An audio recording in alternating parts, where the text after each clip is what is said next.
नमस्कार, स्वागत है आपका डीबी लाइव ब्रेकिंग में। मैं हूं समीर आत्मज मिश्र और मेरे साथ हैं अमलेंदु उपाध्याय। लंबे इंतजार के बाद दिल्ली के मुख्यमंत्री का नाम कल देर शाम तय हुआ और आज उनका शपथ ग्रहण समारोह अब से कुछ देर बाद होने वाला है। रेखा गुप्ता को भारतीय जनता पार्टी के विधायक दल की बैठक में उनको नेता चुना गया। कल ही उन्होंने दावा पेश किया सरकार बनाने का और आज, हालांकि ये सारी चीजें पहले से तय थी, शपथ ग्रहण की तारीख, शपथ ग्रहण की जगह, शपथ ग्रहण का समय, सब कुछ तय था। तय नहीं था सिर्फ उस व्यक्ति का नाम जिसको शपथ लेनी है। तो कल देर शाम वो भी तय हो गया। तमाम अपने प्रतिद्वंदियों को पछाड़ते हुए उनको नेता चुना गया विधायक दल का, रेखा गुप्ता को। और रेखा गुप्ता आज 12:30 बजे दिल्ली के रामलीला मैदान में शपथ लेने वाली हैं।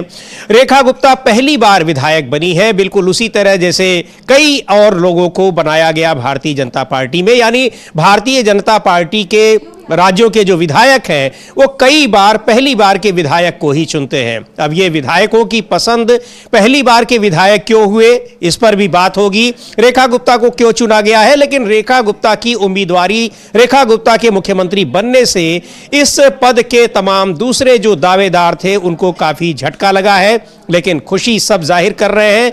भारतीय जनता पार्टी में तमाम जो एक बड़ा एक इवेंट बनाया गया है, रामलीला मैदान बहुत बड़ा ग्राउंड है दिल्ली का, वहीं पर शपथ ग्रहण समारोह आयोजित किया जा रहा है। बड़ी संख्या में लोगों को वहां आमंत्रित किया गया है, अखबारों में विज्ञापन दिए गए हैं, लोगों को बुलाया जा रहा है, बसें लगाई गई हैं लोगों को वहां तक ले जाने के लिए।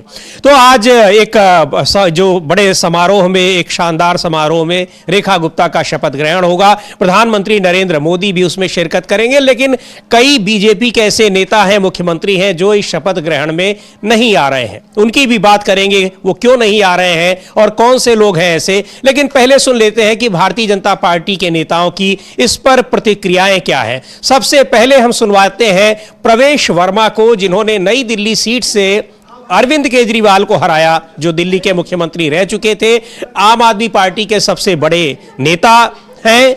और यह भी कहा जा रहा था कि नई दिल्ली सीट से जीतने वाला व्यक्ति ही मुख्यमंत्री की कुर्सी पर पहुंचेगा, क्योंकि अरविंद केजरीवाल भी जब 2013 में शीला दीक्षित को, उस समय की मुख्यमंत्री थी, उनको हरा कर आए थे तो मुख्यमंत्री बने थे।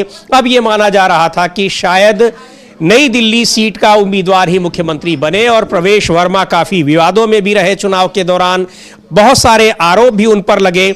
लेकिन अब उनकी उम्मीदवारी को साइड में कर दिया गया है, उनको मंत्री जरूर बनाया गया है, लेकिन मुख्यमंत्री की दावेदारी को खारिज कर दिया भारतीय जनता पार्टी के विधायकों ने उनको मुख्यमंत्री नहीं चुना है। क्या कह रहे हैं रेखा गुप्ता के मुख्यमंत्री चुने जाने पर, सुनते हैं प्रवेश वर्मा को। हमारी बहुत बड़ी जिम्मेदारी है। दिल्ली की जनता ने हमें इतना प्यार दिया, आशीर्वाद दिया।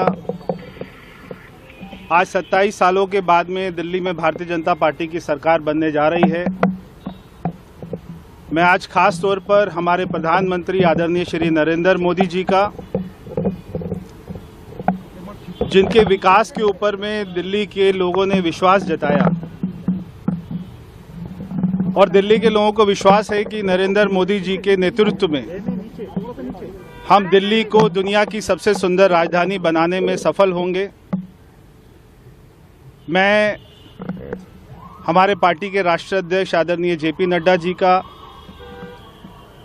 भारत सरकार में गृह मंत्री आदरणीय श्री अमित शाह जी का, उनके नेतृत्व में दिल्ली को अच्छा मार्गदर्शन मिला और हमने सरकार बनाई। मैं दिल्ली के सभी भारतीय जनता पार्टी के तमाम कार्यकर्ताओं को बहुत बहुत शुभकामनाएं देता हूं।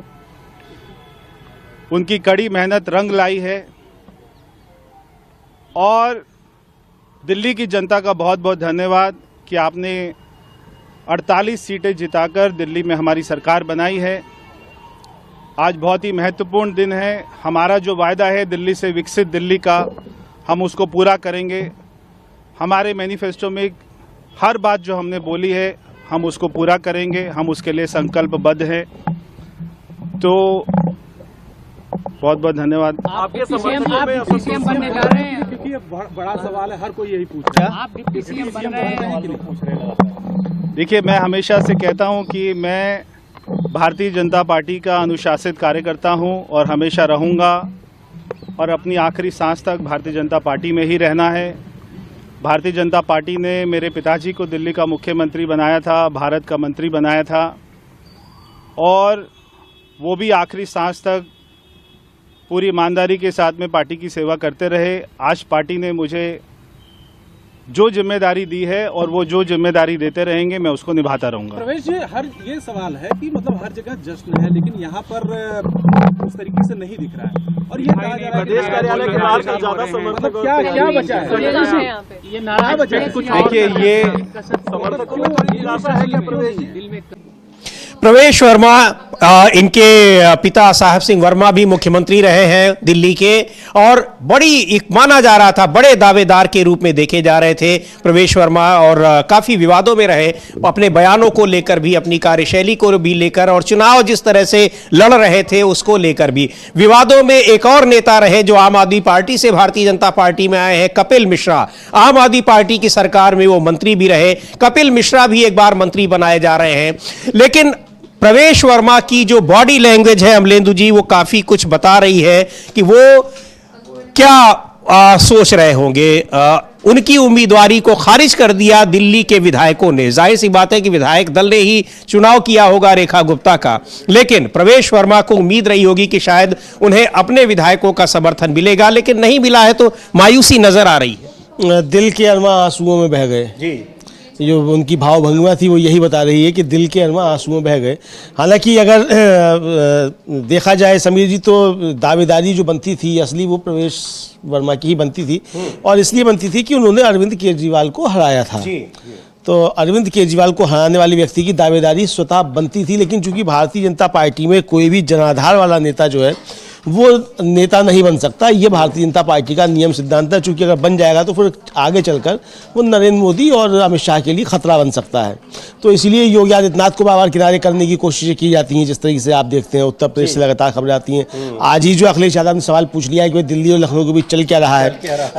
केंद्रीय प्रदूषण बोर्ड कह रहा है कि जो संगम का जल है वो बहुत प्रदूषित है और नहाने लायक नहीं है, और योगी आदित्यनाथ कह रहे हैं कि वो तो बिस्लेरी से भी ज्यादा शुद्ध है और पिया जा सकता है। तो ये हालांकि कैबिनेट की जब बैठक की गई थी कुंभ में, आपको याद होगा, और कुंभ की शुरुआत में ही कैबिनेट की बैठक की गई थी तो उसमें बिस्लेरी की बोतल थी। अब पता नहीं उसमें गंगा जल भरा हुआ था या बिस्लेरी का पानी। हाँ, अब ये पता नहीं है, तो योगी आदित्यनाथ बता सकते हैं क्या है क्या नहीं है, लेकिन जो है वो ये सवाल उठ रहे हैं। तो प्रवेश साहिब सिंह वर्मा का दावा अच्छा खासा बनता था। दूसरा समीर जी, जिस तरीके से बांसुरी स्वराज मोर्चा संभाले हुए थी, तो हालांकि वो विधायक नहीं है, सांसद है, लेकिन दावेदारी उनकी भी बनती थी, तो वो भी जो है वो निराश नजर आती है। और जो सबसे बड़ा नाम निराश होने वालों में वो है हरीश खुराना का, जो कि मदन लाल खुराना के बेटे हैं। और दिल्ली में भारतीय जनता पार्टी का उस समय झंडा और जनसंघ का मदन लाल खुराना और नलिन कोहली जो है उनके पिता, जो ओम प्रकाश कोहली, प्रोफेसर ओम प्रकाश कोहली, ये दो लोग जो थे वो ढोया करते थे। और जब जनसंघ के पास जो था वो नाम लेने के लिए लोग नहीं हुआ करते थे, तब से जो थे तो हरीश खुराना को भी किस तरीके से भारतीय जनता पार्टी ने किनारे लगाया, तो मंत्री भी नहीं बनाया है। तो और उनका तो एक वीडियो था वो बीच चुनाव के बाद जो था वो काफी ज्यादा वायरल हुआ कि वो किस तरीके से गंभीर आरोप लगा रहे हैं भारतीय जनता पार्टी के शीर्ष नेतृत्व के ऊपर।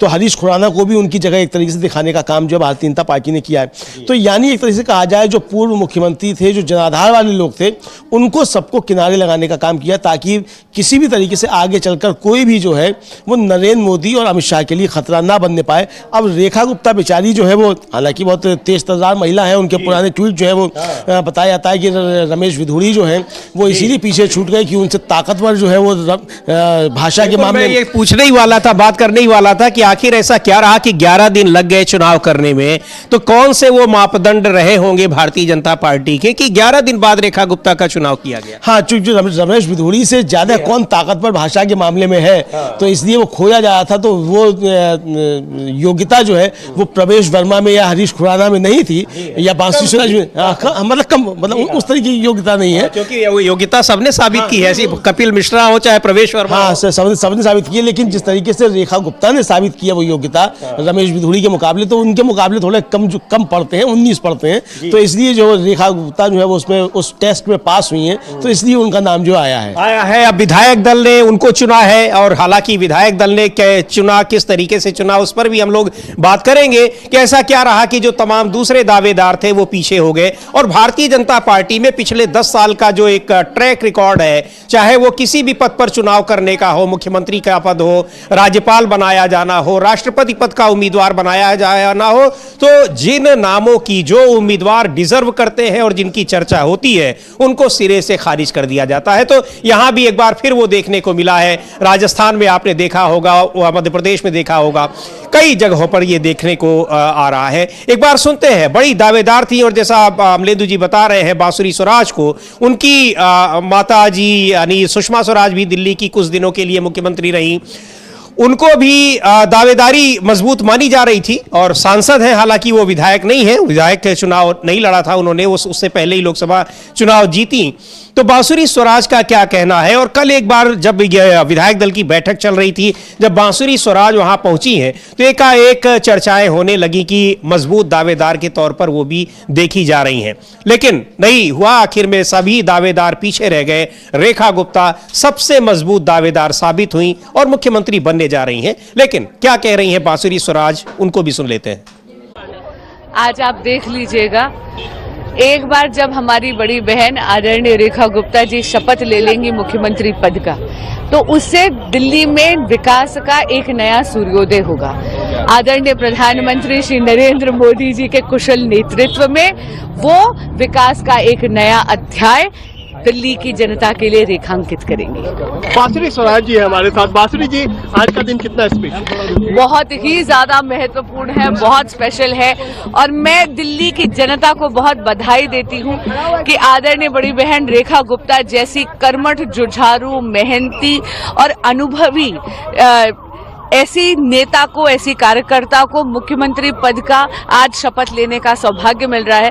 मैं जानती हूं कि आदरणीय प्रधानमंत्री श्री नरेंद्र मोदी जी के कुशल नेतृत्व में वो वुमेन लेड डेवलपमेंट का भी एक नया अध्याय दिल्ली में चरितार्थ करेंगी और विकास का एक नया सूर्योदय लेकर आएंगी। अच्छा, ये क्यों अहम है कि एक महिला मुख्यमंत्री दिल्ली जैसे शहर में, क्योंकि आप दिल्ली से सांसद भी, अकेली महिला सांसद, तो ये जो एक कनेक्शन है महिलाओं का, ये क्यों ज्यादा अहम हो जाता है दिल्ली जैसे? सबसे पहले तो मैं अकेली महिला सांसद नहीं हूँ, मेरे साथ नहीं, दिल्ली से ही कमलजीत सहरावत जी भी है, तो ऐसा नहीं है।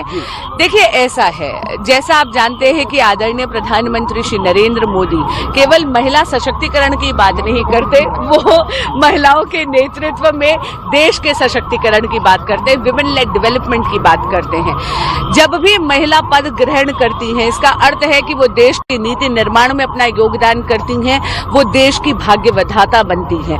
और नारी शक्ति वंदन अधिनियम आने ही वाला है। 18वीं लोकसभा आखिरी लोकसभा होगी जहां पर आप विमेन का थोड़ा अंडर रिप्रेजेंटेटिव। तो बांसुरी स्वराज बता रही है कि जिन मानदंडों पर चुना गया है उसकी चर्चा वो कर रही है कि विकास कार्य सबसे ज्यादा उम्मीद है कि रेखा गुप्ता करा सकती हैं और बहुत कर्मठ नेता उनको बता रही हैं अमलेंदु जी। और रेखा गुप्ता एमसीडी में, साउथ दिल्ली की मेयर भी रही हैं, एमसीडी में कॉरपोरेटर रही हैं, पार्षद रही हैं और वहां भी उनका कार्यकाल जो है वो काफी कह लीजिए कि बहुत सशक्त किस्म का रहा है और शायद उसी का उल्लेख कर रही हूं बांसुरी स्वराज की एक कर्मठ नेता हैं और उनसे उम्मीद है कि दिल्ली विकास के रास्ते पर काफी आगे जाएगा। जी, वो काफ़ी विकास करती हुई वो एमसीडी में दिखाई पड़ती हैं रेखा गुप्ता। वो जो वीडियो उनका काफ़ी ज़्यादा वायरल हो रहा है, तो वही कर्मठता जो है वो कर्मठता चाहिए थी, तो वो उस कर्मठता की वजह से ही उनको शायद चुना गया है। और भारतीय जनता पार्टी में ऐसे कर्मठ लोगों की बहुत आवश्यकता है और ऐसे कर्मठ लोगों को ही आगे स्थान मिलता है। चूँकि अब ये भारतीय जनता पार्टी जो बन रही है, जो शेप ले रही है समीर जी, अब ये नरेंद्र मोदी की भी बीजेपी नहीं है, अब ये अमित शाह की बीजेपी तैयार हो रही है। तो अमित शाह की बीजेपी अब इसी तरीके की तैयार होगी, जहां रेखा गुप्ता होंगी, जहां रमेश बधूरी होंगे, जहां भजन लाल शर्मा होंगे और चुनाव आयुक्त उनके पसंद के हैं ज्ञानेश कुमार होंगे, विवेक जोशी होंगे। तो इसी तरीके की भारतीय जनता पार्टी तैयार हो रही है। या अमित शाह की भारतीय जनता पार्टी की एक रूपरेखा जो है वो सामने आती जा रही है। तो इसका आप समझ सकते हैं कि कैसी भारतीय जनता पार्टी तैयार हो रही है। जी, तो इस रामलीला मैदान में जो शपथ ग्रहण समारोह होने वाला है अब से कुछ देर बाद, उसमें तमाम नेता पहुंच रहे हैं। प्रधानमंत्री को भी पहुंचना है, राजनाथ सिंह जो रक्षा मंत्री हैं पहुंच गए हैं, कई राज्यों के मुख्यमंत्री, उप मुख्यमंत्री आए हुए हैं, देवेंद्र फडणवीस महाराष्ट्र के मुख्यमंत्री, एकनाथ शिंदे जो शिवसेना के नेता हैं, डिप्टी चीफ मिनिस्टर हैं महाराष्ट्र के, पूर्व मुख्यमंत्री और मौजूदा उप मुख्यमंत्री एकनाथ शिंदे। लेकिन एकनाथ शिंदे एक बार फिर अपनी उन योजनाओं की चर्चा करना नहीं भूलते हैं जो मुख्यमंत्री रहते उन्होंने अपने गठबंधन की जीत का श्रेय जिस योजना को दिया था, एक बार वो फिर कह रहे हैं कि हमारी उस योजना की जीत दिल्ली में भी हुई है।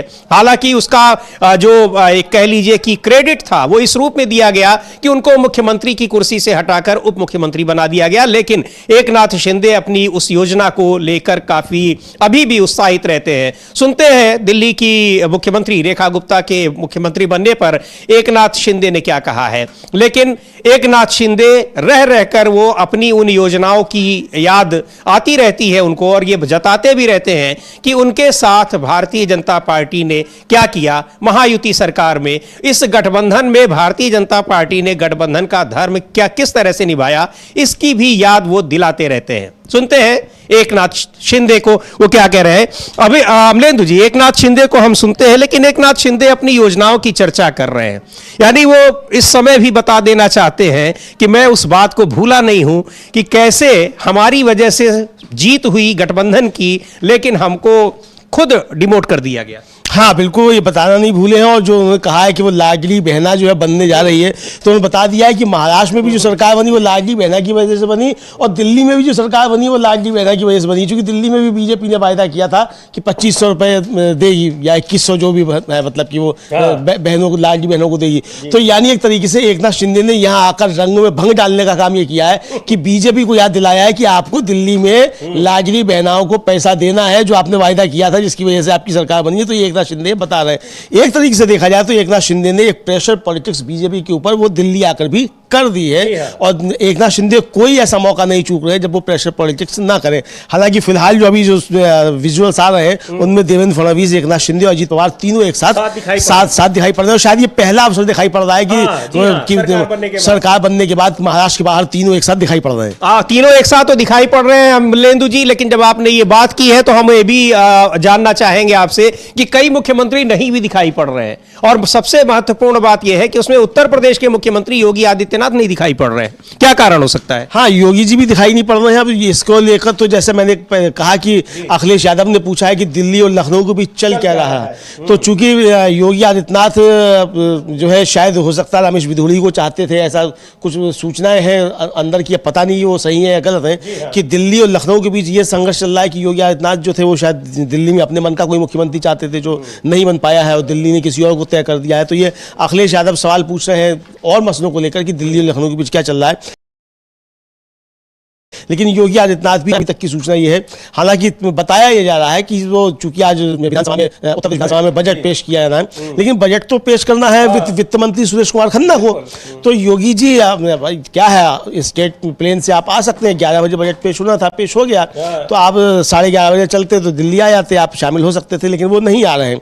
इसी तरीके से जो एक और महत्वपूर्ण नाम है वो है नीतीश कुमार का, और नीतीश कुमार को लेकर बहुत चर्चाएं लगातार चलती रहती है। नीतीश कुमार जो है वो नाराज चल रहे हैं या क्या है, वो ये लाइव विजुअल्स हम लोग देख रहे हैं। जी, लाइव शपथ ग्रहण समारोह की तस्वीरें हैं अमलेंदु जी, रामलीला मैदान की, और उसमें प्रधानमंत्री नरेंद्र मोदी भी पहुंच चुके हैं। हमारे संवाददाता इकरार भी वहां होंगे, अगर हमारी टीम उनसे संपर्क कर सकती है तो बेहतर होगा। जी बिल्कुल, हम इकरार, हमारे जो डीबी लाइव के संवाददाता हैं वो भी वहां मौजूद हैं, और अगर उनसे संपर्क होता है तो हम एक बार उनसे जानना चाहेंगे कि क्या स्थिति है वहां पर, किस तरह की तैयारियां हैं, कौन लोग पहुंचे हैं, और कितने बजे किस समय शपथ ग्रहण होना है।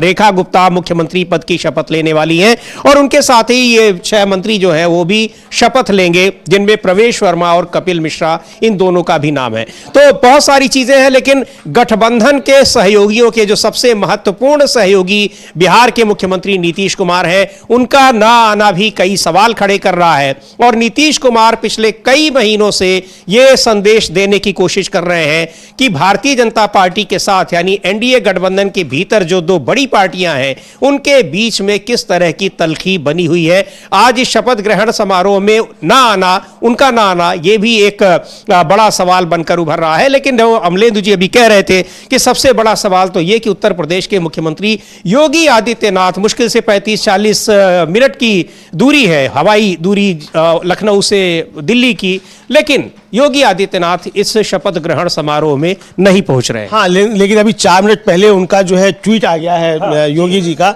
और वो क्या लिख रहे हैं आप अगर आप बता देंगे तो बेहतर रहेगा। ये मैं देख रहा हूं अमलेंदु जी, और लिख रहे हैं योगी आदित्यनाथ ने अपने जो ट्विटर हैंडल है उससे उन्होंने संदेश बधाई दी है।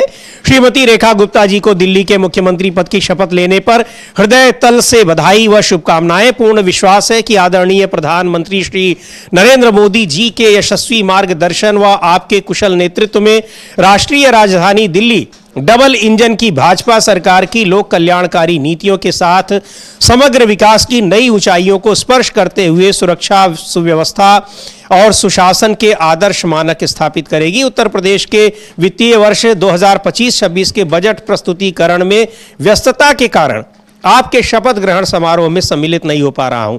तो ये योगी आदित्यनाथ ने वही बात कही है कि किस वजह से नहीं आ रहे हैं कि बजट आज वहां पर पेश हो रहा है उत्तर प्रदेश विधानसभा में 2025-26 का वित्त वर्ष का, उस वजह से वो नहीं आ पा रहे हैं। लेकिन यही बात है कि बजट वहां पर वित्त मंत्री सुरेश खन्ना है, उनको प्रस्तुत करना है, वहां रहकर आ सकते थे, लेकिन ये उनकी अपनी व्यवस्था है।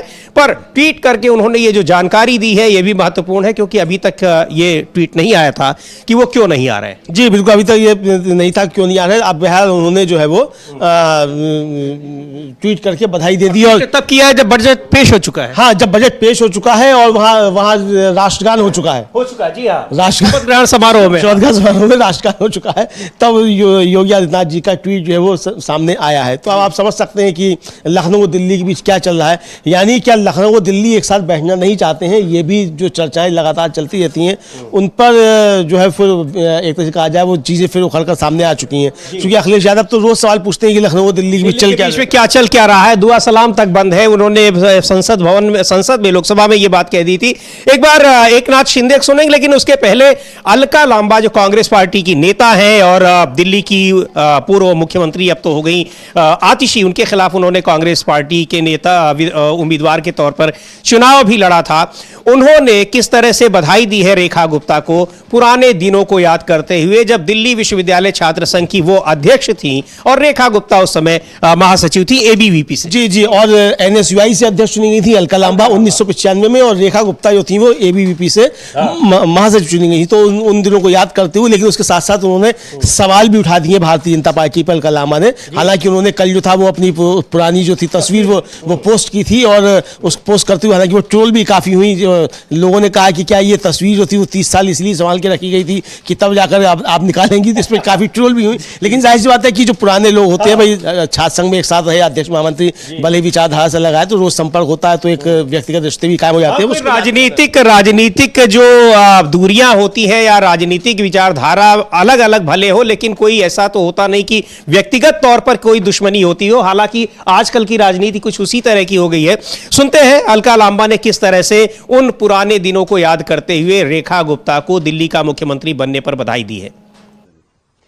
देखिए, मैं सबसे पहले रेखा गुप्ता जी को बधाई देती हूँ और शुभकामनाएं देती हूँ। जब रेखा गुप्ता जी का नाम अनाउंस किया गया तो मैं सीधा 30 साल पीछे चली गई। 2025 में हैं अभी हम, और 1995 30 साल पीछे गई। तब हमारे पास मोबाइल नहीं हुआ करते थे, एल्बम होती थी, एल्बम खोजी, उसमें से एक तस्वीर खूबसूरत जिसमें मैं अध्यक्ष पद का चुनाव जीती थी एनएसयूआई से, और रेखा गुप्ता एबीवीपी से सचिव पद जीती थी, और दोनों ने मिलकर शपथ ली थी। वो वही तस्वीर है। उम्र हमारी 20 साल थी उस समय।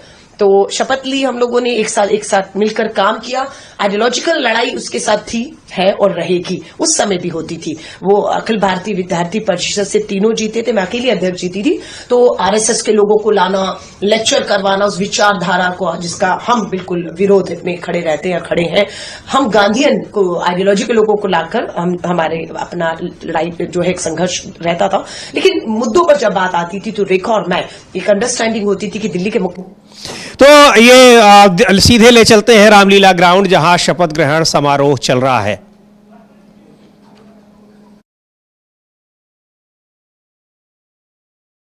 मैं रेखा गुप्ता ईश्वर की शपथ लेती हूं कि जो विषय मुख्यमंत्री के रूप में मेरे विचार के लिए लाया जाएगा अथवा मुझे ज्ञात होगा, उसे किसी व्यक्ति या व्यक्तियों को तब के सिवाय जबकि ऐसे मुख्यमंत्री के रूप में अपने कर्तव्यों के सम्यक निर्वहन के लिए ऐसा करना अपेक्षित हो, मैं प्रत्यक्ष या अप्रत्यक्ष रूप से संसूचित या प्रकट नहीं करूंगी।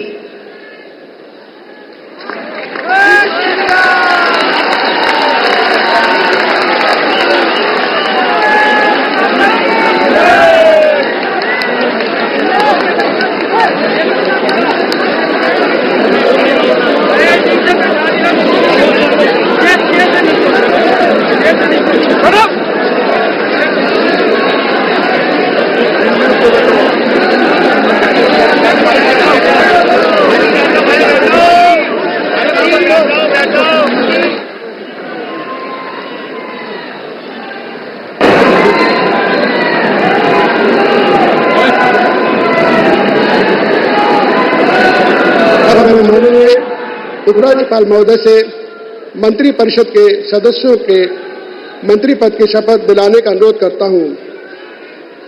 श्री प्रवेश साहिब सिंह।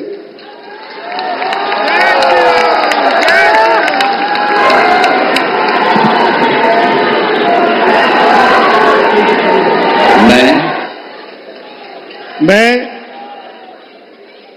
परवेश साहिब सिंह ईश्वर की शपथ लेता हूं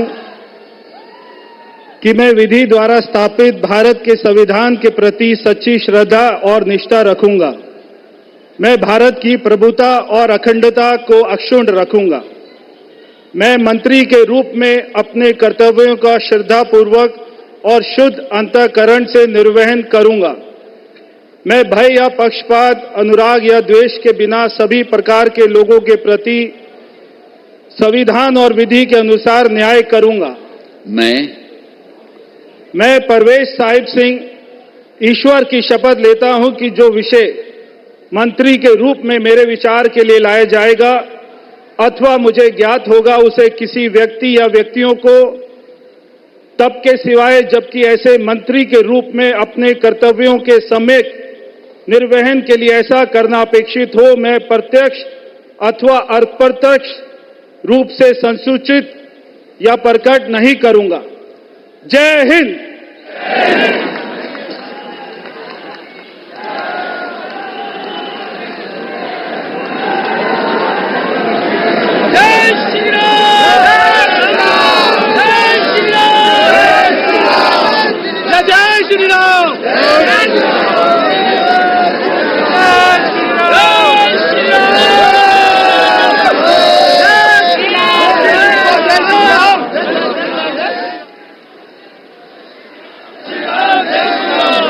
श्री आशीष सूद।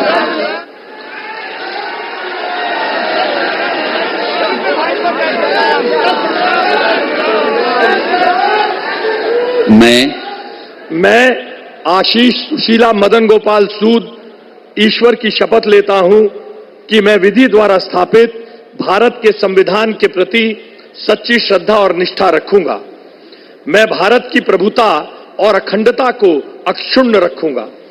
मैं मंत्री के रूप में अपने कर्तव्यों का श्रद्धापूर्वक और शुद्ध अंतःकरण से निर्वहन करूंगा तथा मैं भय या पक्षपात, अनुराग या द्वेष के बिना सभी प्रकार के लोगों के प्रति संविधान और विधि के अनुसार न्याय करूंगा। मैं आशीष सुशीला मदन गोपाल सूद ईश्वर की शपथ लेता हूं कि जो विषय मंत्री के रूप में मेरे विचार के लिए लाया जाएगा अथवा मुझे ज्ञात होगा, उसे किसी व्यक्ति या व्यक्तियों को तब के सिवाय जबकि ऐसे मंत्री के रूप में अपने कर्तव्यों के सम्यक निर्वहन के लिए ऐसा करना अपेक्षित हो, मैं प्रत्यक्ष अथवा अप्रत्यक्ष रूप से संसूचित या प्रकट नहीं करूंगा। भारत माता की जय।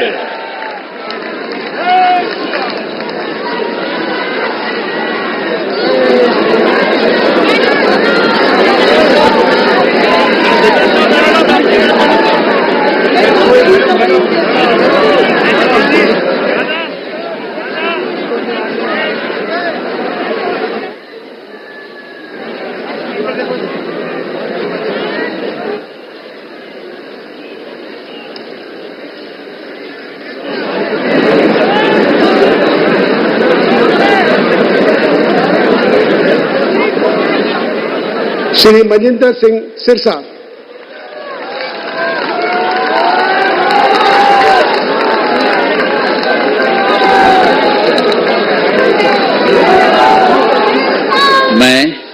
मैं मनजिंदर सिंह सिरसा परमात्मा दी सौं चुकदा हां कि कानून वालों स्थापित भारत तो शपथ ग्रहण समारोह चल रहा है और प्रवेश वर्मा, आशीष सूद और मनजिंदर सिंह सिरसा शपथ ले रहे हैं। कपिल मिश्रा भी दिखाई पड़ रहे हैं, अभी उसके बाद उनका भी नंबर आएगा। तो ये जो शपथ ग्रहण है, अमलेंदु जी, प्रवेश वर्मा में जो जोश उनके शपथ ग्रहण के बाद जिस तरह का जोश दिखाई पड़ रहा था, ऐसा लग रहा था कि केवल वही उम्मीद नहीं पाले थे, उनके तमाम समर्थक भी पाले थे और वहां पर अपनी मजबूती को दिखा भी रहे हैं। हाँ, नहीं, एक तरह से दिखाया, उनके समर्थकों ने वहां प्रदर्शन कर दिया कि रेखा गुप्ता जो है वो डमी कैंडिडेट हैं, मतलब पर्ची से निकली हुई कैंडिडेट हैं, और असली मुख्यमंत्री के दावेदार जो है प्रवेश साहिब सिंह वर्मा है। ये उनके समर्थकों ने दिखा दिया कि जिस तरीके से उनके शपथ लेने के बाद नारेबाजी हुई है और जोश दिखाई पड़ा है उनके समर्थकों में, वो उनके शपथ लेते समय, रेखा गुप्ता के शपथ लेते समय दिखाई बिल्कुल नहीं पड़ा। जबकि 27 साल के बाद अगर दिल्ली का मुख्यमंत्री बन रहा है और नरेंद्र मोदी खुद शपथ ग्रहण में मौजूद है, तो जो उत्साह प्रवेश साहिब सिंह वर्मा के शपथ लेने के बाद दिखाई पड़ा, उससे ज्यादा उत्साह था वो रेखा वर्मा के उस पर, रेखा गुप्ता के शपथ ग्रहण पर दिखाई देना चाहिए था कि 27 साल के बाद भारतीय जनता पार्टी का मुख्यमंत्री बन रहा है। लेकिन वो उत्साह भारतीय जनता पार्टी के कार्यकर्ताओं में नदारद था। जो उत्साह था वो प्रवेश साहिब सिंह वर्मा के शपथ लेते समय दिखाई पड़ा। यानी समीर जी, भारतीय जनता पार्टी के अंदर जो पर्ची सिस्टम चल रहा है उसके खिलाफ एक तरीके से देखा जाए तो भाजपा के कार्यकर्ताओं का विद्रोह, आप इसको भी कह सकते हैं, या उनकी असहमति जो वो साफ तौर पर नजर आई है। यहाँ पे एक चीज और अमलेंदु जी, योगी आदित्यनाथ का तो अभी से कुछ देर पहले ट्वीट आ गया कि वो बजट पेश हो रहा है, वो नहीं आ पा रहे हैं, और ट्वीट करके उन्होंने बधाई भी दी, ये जानकारी भी दी अपने ना आने की वजह। नीतीश कुमार ने ऐसी कोई वजह भी नहीं बताई है कि वो क्यों नहीं आ रहे हैं शपथ ग्रहण समारोह में, और उन्होंने शायद जरूरत भी नहीं समझी इस वजह को बताने की। लेकिन ना आना चर्चा का विषय है और कई सवाल तो खड़े ही कर रहा है। हाँ, बिल्कुल कई सवाल खड़े कर रहा है। तो नीतीश कुमार अभी दिल्ली आए थे और फिर जो थे वो बिना प्रधानमंत्री से मिले हुए लौटकर चले गए, और अब प्रधानमंत्री जा रहे हैं जब बिहार, तो उनकी मुलाकात जो है नीतीश कुमार की, वो उनसे एक कार्यक्रम में होगी, और नीतीश कुमार से मतलब उनका कोई अकेले में मुलाकात कुछ नहीं होगी। तो ये भी समझा जा रहा है। मेरे सामने उनका ट्विटर हैंडल भी खुला हुआ है समझिए नीतीश कुमार का, और वो 17 घंटे पहले उस पर एक ट्वीट है, उससे पहले जो है मतलब उसके बाद कोई ट्वीट नहीं है। यानी नीतीश कुमार ने अभी सार्वजनिक तौर पर रेखा गुप्ता को कोई बधाई भी नहीं दी है। जबकि अन्य जो सहयोगी हैं जैसे एकनाथ शिंदे या अजीत पवार, वो पहुंचे हुए हैं कार्यक्रम में, तो और नीतीश कुमार नहीं पहुंचे हुए हैं, तो इसको लेकर भी सवाल उठ रहे हैं। योगी आदित्यनाथ भी नहीं पहुंचे, लेकिन योगी आदित्यनाथ ने फिर भी एक तरीके से मतभेदों पर पर्दा डालने की कोशिश की कि बहाना लिया कि साहब बजट सत्र है और बजट पेश किया जा रहा, तो मैं इसलिए उपस्थित नहीं हो पा रहा हूं। लेकिन नीतीश कुमार ने यह भी एक तरीके से कहा जाए कि जो कर्टसी होती है वो भी दिखाने की कोई प्रयास नहीं किया है कि मैं नहीं आ पा रहा हूं तो कुछ भी बहाना बनाऊं कि मैं प्रगति यात्रा, जिसको तेजस्वी कहते हैं दुर्गति यात्रा है, उसमें हूं, या बजट सत्र है, क्या है, कुछ कारण है, कुछ भी जो है वो उन्होंने नहीं बताया है। तो ये साफ तौर पर एनडीए में फूट जो है वो साफ नजर आ रही है कि यानी नरेंद्र मोदी के साथ मंच शेयर करने से बच रहे नीतीश कुमार कि उनके साथ शेयर ना किया जाए। और एक बार फिर रुक करेंगे हम लोग ये शपथ ग्रहण समारोह का। बड़े इंतजार करते दिखाई पड़ रहे हैं कपिल मिश्रा, इनको लेकर भी बड़ी चर्चाएं हैं।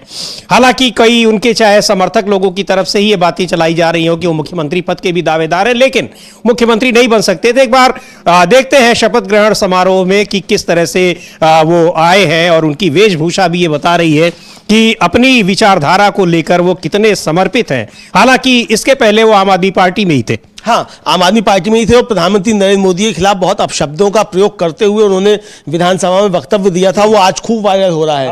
और अब देखना ये है कि नरेंद्र मोदी का जब ये करेंगे नमस्ते नमस्ते सामना करेंगे तो आंखें मिला पाते हैं दोनों एक दूसरे की नहीं, ये भी देखना काफी ज्यादा महत्वपूर्ण होगा समीर जी। बिल्कुल, उन्होंने बिल्कुल उनके व्यक्तिगत जीवन पर बहुत सारी बातें कही थी और दिल्ली विधानसभा के भीतर कही थी। और चूंकि इतना बड़ा बहुमत था कि वहां कोई विरोध करने वाला भी नहीं था, मुश्किल से उस समय 3 विधायक भारतीय जनता पार्टी के हुआ करते थे, 70 में 67 विधायक आम आदमी पार्टी के थे और उस समय कपिल मिश्रा ने बहुत सारी बातें कही थी। वो वीडियो उस समय भी काफी चर्चा में रहा और आज एक बार फिर वायरल हो रहा है जब वो मंत्री पद की शपथ ले रहे हैं। निश्चित तौर पर वो देखने लायक दृश्य होगा जब वो प्रधानमंत्री नरेंद्र मोदी से मिलेंगे। उसको हम बिल्कुल फुल स्क्रीन पर दिखाएंगे कि किस तरह से दोनों का एक दूसरे का सामना कर रहे हैं। क्या प्रधानमंत्री नरेंद्र मोदी ने वो वीडियो नहीं देखा होगा जिसमें कपिल मिश्रा उनके व्यक्तिगत जीवन से संबंधित बहुत आपत्तिजनक बातें कह रहे हैं।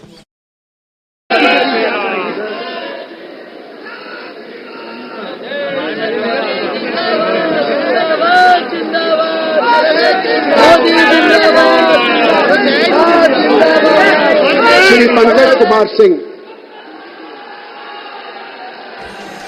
तो अमलेंदु जी, देखा हम लोगों ने कि प्रधानमंत्री नरेंद्र मोदी का आमना सामना जब हुआ कपिल मिश्रा ने, तो प्रधानमंत्री की बॉडी लैंग्वेज बहुत कुछ बता रही थी। हाँ, बहुत कुछ बता रही थी। प्रधानमंत्री नरेंद्र मोदी सिर नीचे रखे रहे और ये झुककर बाबा जो थे आंख मिलाने की कोशिश जो मतलब इन्होंने भी नहीं की, सिर अपना झुकाए रहे और दोनों की नजरें नहीं मिली हैं समीर जी। यानी नरेंद्र मोदी के मन में कुछ ना कुछ है अभी भी कपिल मिश्रा को लेकर। ये समझा जा सकता है कि उन्होंने शायद दिल से माफ नहीं किया है, जैसे कि उन्होंने दिल से माफ नहीं किया था जो साध्वी प्रज्ञा थी। तो अब ये दिल से माफ नहीं किया कपिल मिश्रा को, लेकिन दिल से माफ किया नहीं, लेकिन एमपी बना दिया। तो इनको भी माफ नहीं किया लेकिन मिनिस्टर बना। हाँ, इनको मिनिस्टर बना दिया, लेकिन एक तरीके से कहा जाए इनको इनाम दे दिया है कि आपने अरविंद केजरीवाल के खिलाफ जो लाठियां मांझी थी उसका इनाम दे दिया, लेकिन जो व्यक्तिगत टिप्पणी की थी उसके लिए माफ शायद नहीं किया है। और मुझे लगता है ऐसी व्यक्तिगत टिप्पणियों के लिए माफ किया भी नहीं जाना चाहिए, क्योंकि राजनीति में आपके विरोध हो सकते हैं, आप चाहे किसी भी दल में रहें, आपके वैचारिक विरोध हो सकते हैं, लेकिन अगर इस तरह से गिरकर आप व्यक्तिगत टिप्पणियां करते हैं तो इसका राजनीति में कोई स्थान नहीं होना चाहिए। हालांकि प्रधानमंत्री खुद जो है व्यक्तिगत टिप्पणियां इस तरीके करते रहते हैं, लेकिन फिर भी जो है राजनीति में ऐसा स्थान जो है नहीं होना चाहिए कि आप किसी भी इस तरीके से निम्न स्तर पर जाकर व्यक्तिगत टिप्पणियां करें कि आगे चलकर आपको जो है फिर आंख मिलाने की नहीं। वो डॉक्टर बशीरबद्र का शेर है ना कि दुश्मनी जमकर करो लेकिन ये गुंजाइश रहे, जब कभी हम दोस्त हो जाए तो शर्मिंदा ना हो। लेकिन आज वो स्थिति आ गई कि कपिल मिश्रा को शर्मिंदा होना पड़ा प्रधानमंत्री नरेंद्र मोदी के सामने और वो प्रधानमंत्री ने उनसे आंख नहीं मिलाई। बिल्कुल अमलेंदु जी, वही बात अलका लांबा कह रही थी कि पूरा विचारधारा के स्तर पर छात्र संघ के दोनों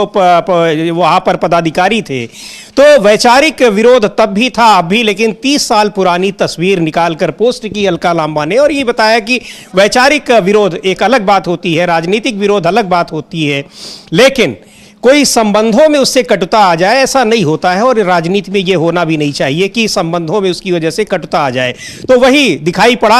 आम आदमी पार्टी छोड़े हुए काफी दिन हो गए हैं, कई साल हो गए हैं कपिल मिश्रा को, और उन्होंने विधानसभा के भीतर प्रधानमंत्री के व्यक्तिगत जीवन से के बारे में जितनी आपत्तिजनक और एक कह लीजिए कि गैर जिम्मेदार बातें की थी, अब चूंकि उस समय विधानसभा अध्यक्ष कायदे से उनको टोक देना चाहिए था, क्योंकि जो व्यक्ति सदन में है ही नहीं आप उसके बारे में ऐसी आपत्तिजनक टिप्पणी कर रहे हैं। लेकिन आम आदमी पार्टी की सरकार थी, उनका स्पीकर था, उनका सदन नेता था, सारे लोग उनके अपने थे, तो वहां चाहे जो आप बात कहिए किसी दूसरी पार्टी के नेता खिलाफ कोई कहने वाला नहीं था। लेकिन इतने दिनों के बाद फिर उन्होंने आम आदमी पार्टी के नेता अरविंद केजरीवाल के खिलाफ भी बहुत कुछ कहा, तो शायद उसको काउंटर किया, उन्होंने बैलेंस करने की कोशिश की, लेकिन प्रधानमंत्री ने उनसे निगाह नहीं मिलाई। आज ये साबित हो गया कि प्रधानमंत्री उस चीज को, उस बात को नहीं भूले हैं, आज भी उनको याद है। हाँ बिल्कुल समझिए। लेकिन एक बात और भी है कि फिर ऐसी विवशता क्या है कि कपिल मिश्रा को मंत्री बनाना पड़ रहा है, विधायक का टिकट देना पड़ रहा है, इसका मतलब आप इन चीजों को बढ़ावा दे रहे हैं कि और लोग भी ऐसा करें और उनको ऐसे पद मिलते रहेंगे। हाँ देखिए समीर जी, अभी तक का इतिहास तो ये रहा है कि जितने भी लोगों ने प्रधानमंत्री को व्यक्तिगत तौर पर गालियां दी हैं उनको सबको भारतीय जनता पार्टी में आकर अच्छी जगहों पे एडजस्ट किया गया है। आप देखिए कि किस तरीके से दुष्यंत चौटाला ने पूरे विधानसभा चुनाव के दौरान नरेंद्र मोदी और अमित शाह दोनों को लेकर व्यक्तिगत टिप्पणियां की और गुजरातियों को लेकर टिप्पणियां की थी, और उसके बाद उनको उप मुख्यमंत्री बनाया गया। ये आप लोगों ने देखा। ज्योतिरादित्य सिंधिया किस तरीके से सदन में टिप्पणियां करते रहे, अब देखिए वो किस तरीके से मलाई काट रहे हैं। कपिल मिश्रा का उदाहरण सामने है। तो ऐसे तमाम उदाहरण जो सामने आ रहे हैं कि किस तरीके से प्रधानमंत्री के ऊपर जिन लोगों ने व्यक्तिगत टिप्पणियां की उनको भारतीय जनता पार्टी में अच्छी तरह से नभाया जा रहा है। तो इसीलिए अब जब कोई कांग्रेस प्रधानमंत्री खुद कहते भी है कि मुझे गालियां दी जाती है, फिर उन्हीं गाली देने वालों को अपने पास बुला लेते हैं। और समीर जी, और देखिए कि किस तरीके से एक तरीके से कहा जाए कि जो अब कोई कांग्रेस का या किसी और दल का प्रवक्ता जब प्रधानमंत्री पर व्यक्तिगत टिप्पणियां करता है तो यही समझ में आता है कि कहीं ये भी जो है वो उसी लाइन में तो नहीं लगा है जिस लाइन में दुष्यंत चौटाला, कपिल मिश्रा लगे थे। तो इसलिए कांग्रेस को भी जो सतर्क हो जाना चाहिए कि जो लोग व्यक्तिगत टिप्पणियां करते हैं उनसे थोड़ा सावधान हो जाए कि व्यक्तिगत टिप्पणियां करने वाले, जैसे रोहन गुप्ता है, वो मुझे याद है समीर जी की वो एक डिबेट में थे, वो कहते थे प्रधानमंत्री को जो लोग गालियां देते हैं, तो एक पैनलिस्ट थे, उनका कि भाई हाँ हमने तो गालियां नहीं दी मगर ये जो थे ये जरूर गालियां दिया करते थे, पहले यही थे जो गालियां दिया करते थे। तो अब इस तरीके की चीजें जो सामने आती है, तो इसीलिए अब जो रोहन गुप्ता को देखकर या गौरव वल्लभ को देखकर या कपिल मिश्रा को देखकर या दुष्यंत चौटाला को देखकर अब ये लगता है कि जो कोई भी कांग्रेस का या किसी और दल का प्रवक्ता जो है वो आकर प्रधानमंत्री के ऊपर अगर व्यक्तिगत छींटाकशी करता है तो लगता है कि भारतीय जनता पार्टी में अपना स्थान कोई शायद बना रहा होगा। अभी लगता है क्योंकि उन मापदंडों पर वो खरा उतरने की कोशिश कर रहा है, जिन मापदंडों पर वहां पर तवज्जो मिलती है, आपको बड़े पद मिलते हैं और आपत्तिजनक बयान, आपत्तिजनक चीजें, असंसदीय शब्द, इस तरह के प्रयोग किए हुए तमाम नेता बड़े पदों पर हैं। और यहां भी दिल्ली में भी जब मुख्यमंत्री से लेकर और कई मंत्री शपथ ले रहे हैं, सोशल मीडिया पर उनकी पुरानी बातें, ट्वीट्स और जो कुछ उन्होंने कहा है, बयान दिया है, यहां तक कि भारतीय जनता पार्टी के नेताओं के लिए ही कहा है, वो सारी चीजें अब सामने आ रही हैं। तो इसका मतलब यह है कि निश्चित तौर पर इस तरह के लोगों को ऐसी बातें कहने का बढ़ावा मिलता है, दूसरे लोग भी उससे प्रेरित होते हैं, जो ठीक नहीं है। लेकिन राजनीति में पिछले करीब एक दशक से यही चल रहा है और इस तरह के लोगों को बड़ा पद मिल रहा है। तो दिल्ली में रेखा गुप्ता ने मुख्यमंत्री पद की शपथ ले ली, उनके साथ 6 और मंत्रियों ने शपथ ली है, कपिल मिश्रा और प्रवेश वर्मा भी उसमें शामिल हैं। और इन सारे लोगों ने, कई लोग पहुंचे, एनडीए के कुछ नेता, खासतौर पर नीतीश कुमार नहीं पहुंचे, बड़ी चर्चाएं हैं। उत्तर प्रदेश के मुख्यमंत्री योगी आदित्यनाथ भी नहीं पहुंचे, लेकिन उन्होंने ट्वीट किया, जानकारी दी कि बजट सत्र में मैं व्यस्त हूं, आज बजट पेश किया जाना है और उसकी वजह से नहीं पहुंच पाया। हालांकि जब उनका ट्वीट आया तब तक उत्तर प्रदेश में 2025-26 का बजट पेश हो चुका था, वित्त मंत्री सुरेश खन्ना बजट पेश कर चुके थे। इसमें अब रुक करते हैं कुछ दूसरी खबरों का। सबसे महत्वपूर्ण बात यह कि अमेरिका में डोनाल्ड ट्रंप जब से दूसरी बार राष्ट्रपति बने हुए हैं, एक के बाद एक झटके वो भारत को दे रहे हैं, भारत के लोगों को दे रहे हैं, सरकार को दे रहे हैं। एक बार फिर उन्होंने बड़ा झटका दिया है। वहीं अभी एक दिन पहले ही वहां की कोर्ट ने कहा है, भारत से अडानी के मामले में कोऑपरेट करने की बात कही है, वो भी भारत की मुश्किलें बढ़ाने वाली है, भारत सरकार की मुश्किलें बढ़ाने वाली है, क्योंकि अडानी की मुश्किलें बढ़नी है तो इसका मतलब सरकार की भी मुश्किलें बढ़ रही हैं। ताजा तरीन क्या है मामला, अमलेंदु जी, एक बार जो नया झटका दिया है डोनाल्ड ट्रंप ने भारत को? डोनाल्ड ट्रंप ने एक नया झटका समीर जी ये दिया है कि जो प्रधानमंत्री नरेंद्र मोदी अमेरिका में जाकर एलन मस्क जो टेस्ला के मालिक हैं और ट्विटर के मालिक हैं, उनसे उनकी मुलाकात हुई थी और शायद इस पर कुछ बातचीत हुई थी कि भारत जो में आकर वो अपनी फैक्ट्री लगाएं और यहाँ जो है वो कारों का इलेक्ट्रिक कारों के सबसे बड़े निर्माता टेस्ला ही है दुनिया भर में, और भारत ने 100% उस पर जो है वो टैरिफ लगाया हुआ है विदेश से जो इलेक्ट्रिक बाहर आते हैं उस पर। तो उसको लेकर शायद कुछ बातचीत हुई थी और ये चर्चा थी कि टेस्ला जो है वो भारत में अपनी लगाना चाहता है फैक्ट्री, और उसके लिए महाराष्ट्र जो है वो सबसे ज्यादा उसमें सबसे आगे था कि महाराष्ट्र में वो लगा सकता है। इसको लेकर जो फॉक्स टीवी है, जिसको समझा जाता है कि वो ट्रंप का ही समर्थक है, फॉक्स टीवी उसमें अमेरिका का, उस पर एक साक्षात्कार हुआ ट्रंप का 18 फरवरी को। उसमें ट्रंप ने जो कहा है उसको लेकर सवाल उठ रहे हैं और ट्रंप ने जो साक्षात्कार में कहा कि अगर टेस्ला भारत में टैरिफ को दरकिनार करने के लिए कारखाना बनाती है तो ये अमेरिका के लिए अनुचित होगा।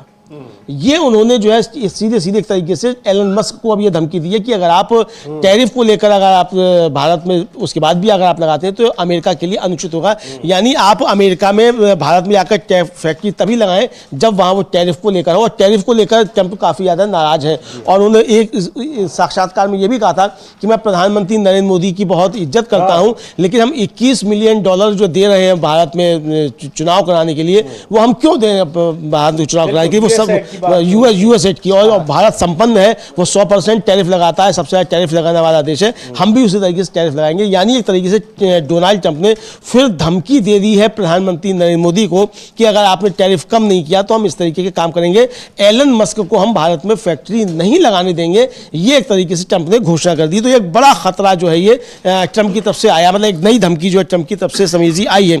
और इसको लेकर हम लोगों ने कल दिखाया भी था कि किस तरीके से गुजरात में जो है वो प्रदर्शन किया कांग्रेस के सांसद जिग्नेश मेवाणी, कांग्रेस के विधायक हैं वहाँ गुजरात में, उनकी एक बाइक भी हम लोगों के पास है, अगर हम अपनी टीम से कहेंगे उसको सुबह से उसको। और ये मामला जो है कि वहाँ से जो डिपोर्ट किए जा रहे हैं जो तमाम प्रवासी भारतीय हैं जो अवैध तरीके से वहाँ पहुँचे हैं, जिनके पास डॉक्यूमेंट नहीं थे, कागज नहीं थे, यानी जिसको कहा जाता है कि डंकी रूट से वहाँ पहुँचे हैं, उनको बड़ी अमानवीयता के साथ अमेरिका लगातार भारत भेज रहा है।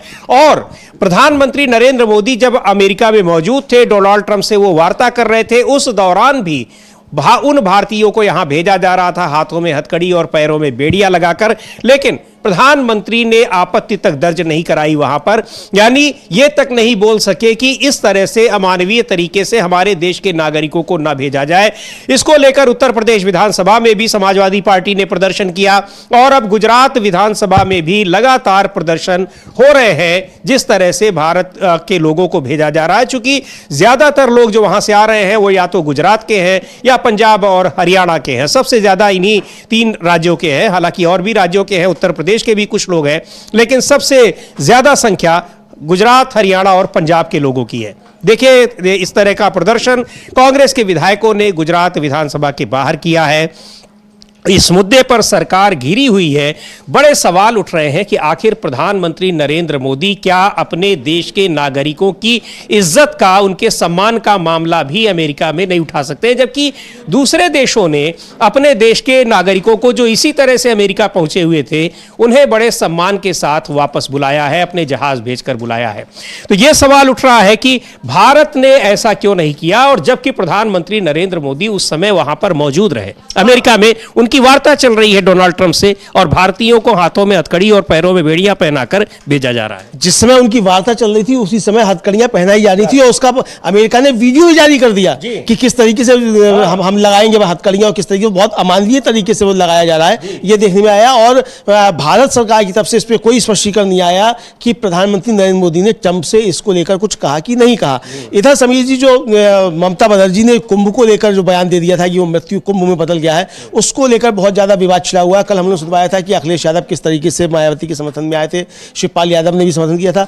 अब हिंदू धर्म के सबसे बड़े धर्मगुरु शंकराचार्य, उनका बयान जो है वो आ गया है इसको लेकर, और मुझे लगता है कि उसको भी सुन लिया जाए तो बेहतर रहेगा अगर आपकी आयत हो तो। जी बिल्कुल, उसको सुन लिया जाता है। और महाकुंभ में उत्तर प्रदेश की सरकार घिरी हुई है, बजट सत्र के दौरान भी इसको लेकर चर्चा हो रही है। इलाहाबाद हाईकोर्ट ने भी अब सख्ती दिखाई है और कहा है, राज्य सरकार को निर्देश दिया है कि कुंभ में मौनी अमावस्या में भगदड़ में जिन लोगों की जान गई थी उनकी सूची, उनके बारे में स्पष्टीकरण दिया जाए, सारे तथ्य पेश किए जाएं। और उसको लेकर विपक्षी दल लगातार सवाल उठा ही रहे हैं, सवाल पूछे जा रहे हैं। बहुत से लोग अपने परिजनों को अभी भी ढूंढ रहे हैं। सुनते हैं उस पर ममता बनर्जी ने भी इसको लेकर तल्ख टिप्पणी की थी। ममता बनर्जी की टिप्पणी को लेकर बीजेपी के नेता उन पर हमला कर रहे हैं कि ये कुंभ को लेकर गलत टिप्पणी कर रहे हैं, जबकि उन्होंने कुंभ के में हुए हादसे को लेकर टिप्पणी की थी। शंकराचार्य अभी मुक्तेश्वरानंद इस पर क्या कह रहे हैं, सुनते हैं। अब देखिए, ये तो राजनीतिक दलों की अपनी भाषा होती है, और जब मौका आता है तो वो लोग अपने ढंग से अपनी बात कहते हैं। लेकिन एक सनातनी होने के नाते, कुंभ में जाकर लौटे हुए अनुभवी होने के नाते, और आप चैनलों के माध्यम से परिस्थितियों को देखने समझने के नाते हम क्या कहना चाहेंगे। आप ये बताइए कि 300 किलोमीटर का जाम लगता है, को प्रबंधन नहीं है तो क्या है। जो लोग वहां पर पहुंचे हैं 25-25, 30-30 किलोमीटर उनको पैदल चलना पड़ता है अपना सामान उठा करके, कुप्रबंधन नहीं है तो क्या है। जो वहां पर जल स्नान के लिए धारा आ रही है उसमें मल जल मिला हुआ है, गंदे नालों का, स्नान के योग्य उसको वैज्ञानिक लोग नहीं मान रहे हैं, और उसी में आप करोड़ों करोड़ लोगों को नहाने के लिए विवश किए हुए हैं। वो अपनी श्रद्धा से नहा रहे हैं, वो अलग बात है, लेकिन आपका तो काम था कि नालों को थोड़े दिन के लिए या तो रोक देते या तो डाइवर्ट कर देते, ताकि कम से कम स्नान के समय शुद्ध जल उनको धारा का मिल सकता। वो नहीं कर पाए तो इसका मतलब क्या है इसका मतलब है कि कुप्रबंधन है। आपको पहले से पता था, 6 साल पहले से पता था कि 6 साल के बाद कुंभ आएगा, 12 साल के पहले से पता था कि 12 साल के बाद कुंभ आएगा, तो आपने इस बारे में कोई प्रयास क्यों नहीं किए? तो कुप्रबंधन की तो, और इतने सारे लोग मारे गए। जब पहले से पता था कि लोग आएंगे, इतनी ही जगह हमारे पास है, तो उसकी योजना बनाई जानी चाहिए थी कि नहीं बनाई जानी चाहिए थी? तो जब कुप्रबंधन है और उसको कोई कह दे रहा है तो उसमें हम क्या करेंगे? हम किसी का पक्ष विपक्ष नहीं लेंगे, लेकिन जो सच्चाई है वो तो यही है कि आपको पहले से पता है कि ये हो सकता है, तो उसके बारे में आपको कोई ना कोई योजना बना करके रखनी चाहिए। और सरकारें तो एक योजना नहीं बनाती हैं, योजना एक ए, योजना बी, योजना सी, ऐसे 2, 3, 4 योजनाएं बना करके रखती हैं कि अगर ये गड़बड़ हुआ तो ये वाली, ये नहीं हुआ तो ये। तो आपको कोई योजनाएं बना के रखनी चाहिए थी, आपने कोई योजना नहीं बताई और प्रचार इतना कर दिया। और झूठा प्रचार, 144 साल की तो बात ही झूठी है। तो झूठा प्रचार करके लोगों को आपने आकर्षित कर दिया और आपके पास व्यवस्था थी नहीं। ये बताइए कि जब आपके पास भोजन नहीं है खिलाने के लिए तो आप लोगों को आमंत्रित क्यों कर रहे हो? अब लोग आ जाएंगे, उसके बाद खाएंगे क्या? और आपके पास खिलाने के लिए ना तो भोजन है, ना तो बैठाने के लिए जगह है, और आपने ढिंढोरा पीट दिया कि आइए आइए भंडारा चल रहा है। ऐसा होता है क्या? जितने लोगों की व्यवस्था आप कर सकते हैं उतने लोगों के लिए आप आमंत्रण करिए और उतने लोगों को ठीक से वहां पर जो भी किया जाना है करके वापस भेजिए, सुरक्षित आशीर्वाद लीजिए। ये तो ठीक लगता है। क्यों नहीं मुख्यमंत्री जी ने कहा कि हमारे पास इतना एकड़ की जमीन है, इतना एकड़ के रास्ते हैं, इतने। तो शंकराचार्य विमुक्तेश्वरानंद वहां की व्यवस्था को लेकर और व्यवस्था को लेकर जिस तरह से सवाल उठ रहे हैं, 144 साल की बातें, इंतजाम, और वहां जो भगदड़ हुई उस भगदड़ पर किस तरह से पर्दा डालने की कोशिश की जा रही है, उसी का मुद्दा जब उठा रहे हैं तो मुख्यमंत्री योगी आदित्यनाथ कह रहे हैं कि ये लोग कुंभ का विरोध कर रहे हैं। गजब की बात हो गई, कुंभ का विरोध कर रहे हैं, जबकि वहां भगदड़ में मरने वालों के बारे में पूछा जा रहा है। उसी तरीके से गंगा में वहां जो पानी है, जो जल है, वहां जो स्नान हो रहा है, उस पानी को लेकर केंद्रीय प्रदूषण नियंत्रण बोर्ड ने आपत्ति जताई है। उसने कहा है कि ये पानी वहां पर बहुत प्रदूषित है और इससे बहुत सारी बीमारियां पैदा हो जाती हैं। लेकिन उसको खारिज करते हुए उत्तर प्रदेश के मुख्यमंत्री विधानसभा में कह रहे हैं कि पानी इतना साफ है कि उसको पिया जा सकता है, वो बिस्लेरी से भी ज्यादा साफ है, ये वहां के एक दूसरे मंत्री कह रहे हैं। आखिर अपनी ही सरकार की एक संस्था जो केंद्रीय संस्था है और केंद्र में भारतीय जनता पार्टी की सरकार है, उसको किस तरीके से खारिज कर रहे हैं, इस तरह ये सारी चीजें हैं। वही बात जब उत्तर प्रदेश में वहां जो विधानसभा की कार्यवाही कई बोलियों में भी अब सुनी जा सकेगी, ये व्यवस्था दी गई, तो नेता सदन या माता प्रसाद पांडे समाजवादी पार्टी के नेता हैं, वो भी विधानसभा अध्यक्ष रह चुके हैं। उन्होंने कहा कि अगर सारी भाषाएं और अंग्रेजी भी में भी सुना जा सकता है तो क्या उर्दू और संस्कृत भाषाओं में नहीं सुना जाता? तो संस्कृत को तो सुना नहीं गया और मुख्यमंत्री ने कहा कि ये लोग चाहते हैं कि उर्दू यहां पर लागू कर दी जाए। यानी किसी बात को कैसे घुमाने की कोशिश की जाती है। सुनते हैं माता प्रसाद पांडे अपनी बात को और उस पर मुख्यमंत्री योगी आदित्यनाथ की टिप्पणी को किस तरीके से बता रहे हैं। संशोधन की बात रखी गई है, उसमें मैं 282 के अंतर्गत हमारी विधानसभा की भाषा हिंदी और देवनागरी लिपि रखा गया था और ये बड़े संघर्षों के बाद वो दिन आज़ादी के बाद आया था जब हम अपनी देवनागरी लिपि और हिंदी भाषा में यहाँ की बात करने के लिए व्यवस्था किया गया था। आज उसमें संशोधन किया जा रहा है। मैं पूरे संशोधन के विरोध में नहीं हूँ। हम कल भी बात किए थे और आज भी बात फिर हम कर रहे हैं। हमारी जो स्थानीय बोली है उसको आप रखें, हमारे संविधान में भी है जो जिस भाषा में बोल सके बोल सके, लेकिन अंग्रेजी हमारी भाषा नहीं है। अंग्रेजी ना तो हमारी मातृभाषा है, न हमारी सांस्कृतिक भाषा है, न हमारी स्थानीय बोली है। उसको इसमें रखने का मैंने कल भी ऐतराज किया था और इसी संदर्भ में मैंने ये भी कहा था कि अगर इसमें बना ही रहे हैं तो इसमें संस्कृत को भी जोड़ दीजिए और उर्दू को भी जोड़ दीजिए। नहीं, हम अब ये छोड़िए। तो हमने कल कहा था संस्कृत और उर्दू के लिए कहा था, माननीय मुख्यमंत्री जी संस्कृत तो सुने नहीं, उर्दू पर बड़ा गंभीर आरोप लगाने लगे और ये भी कहा गया था कि ये कठपुतला पैदा करते हैं। हम माननीय आपके माध्यम से जानना चाहते हैं, गोरखपुर में एक बहुत बड़े उर्दू के जानकार, उर्दू के कवि रहे हैं रफ़त शाह फिराक, क्या वो कठपुतला थे? क्या मुंशी प्रेमचंद जो आपके नॉर्मल स्कूल में अध्यापक थे गोरखपुर के, उसमें बैठ के उर्दू में उपन्यास लिखे तो कठपुतला थे? क्या यूनिवर्सिटियों में जो उर्दू विभाग खोला गया है उसके पढ़ने वाले लड़के कठपुतला हैं? क्या अरबी फारसी विश्वविद्यालय बना है उसके लोग लेकर पढ़ने वाले कठपुतला हैं? तो मैं इस शब्द पर आज आपत्ति करता हूं और मैं आपसे कहना चाहता हूं कि अंग्रेजी भाषा हमारी भाषा नहीं। माननीय मुख्यमंत्री जी, आप चाहे जितना कहिए, यहाँ कोई बोलेगा तो जो सुन के आए हैं, ये जो कॉन्वेंटी लड़के हैं, ये जो अंग्रेजी मीडियम के लड़के हैं, वही समझेंगे इस भाषा को। गांव के लोग जो इसको देखेंगे उसमें कोई समझेगा नहीं। इसलिए मैं बहुत कानूनी दावपेच की बात नहीं करता, न मैं संवैधानिक बवाल करता हूँ। वो हमारा जो अनुच्छेद 348 है उसके बंधों तो उसको लेकर किस तरह से क्या कहा माता प्रसाद पांडे ने, और उर्दू को लेकर अचानक मुख्यमंत्री योगी आदित्यनाथ थोड़ा सा गंभीर हो जाते हैं, संवेदनशील हो जाते हैं, और उन्होंने काफ़ी कुछ कह दिया था विधानसभा में ही कि उर्दू ये लोग पढ़ाना चाहते हैं, समाजवादी पार्टी के लोग, और उर्दू पढ़ने वाले जो होते हैं उर्दू के पढ़कर वो कठमुल्ला बनते हैं। क्यों कहा पता नहीं, उसको कार्यवाही से विधानसभा अध्यक्ष ने निकाला या नहीं निकाला, लगता तो नहीं कि निकाला होगा, लेकिन अगर निकाला होगा तो वो भी हम आपको जरूर बताएंगे। और इस बीच कांग्रेस पार्टी के नेता राहुल गांधी रायबरेली पहुंचे हैं, वहां से वो सांसद हैं। रायबरेली में उनके कई कार्यक्रम हैं, और एक दिन पहले ही यहां पर जो कांग्रेस पार्टी के राष्ट्रीय महासचिवों और प्रभारियों की बैठक हुई थी, उसको लेकर भी एक कांग्रेस नए सिरे से अपनी रणनीति तय कर रही है कि कैसे तमाम मुद्दों पर, जो राजनीतिक मुद्दे हैं उन पर आगे बढ़ना है।